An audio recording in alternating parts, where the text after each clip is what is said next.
Sejumlah lokasi wisata di Aceh ditutup pada malam pergantian tahun baru 2023. Penutupan ini dilakukan sesuai dengan seruan bersama Forkopimda dan Majelis Pemusyawaratan Ulama MPU Aceh agar tidak menyambut malam pergantian tahun baru dengan kegiatan yang bersifat hura-hura.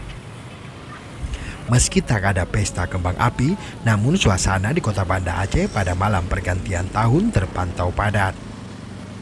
Warga memadati sejumlah ruas jalan berkeliling dengan kendaraan.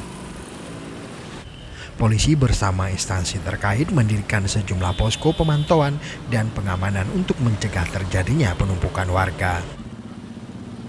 Sementara aktivitas warga juga berjalan seperti biasanya. Kapolda Aceh bersama Panglima Kodam Iskandar Muda, Kajati dan Sekda Aceh ikut memantau langsung suasana malam pergantian tahun di Kota Banda Aceh.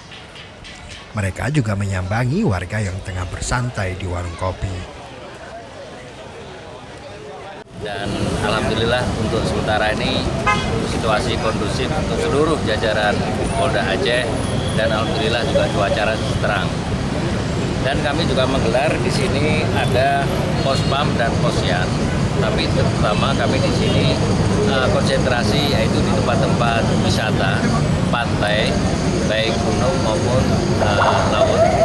Ini menjadi konsentrasi kami dan kami sudah melakukan himbauan-himbauan kepada masyarakat, terutama dalam menghadapi tahun baru ini tidak boleh berlebihan.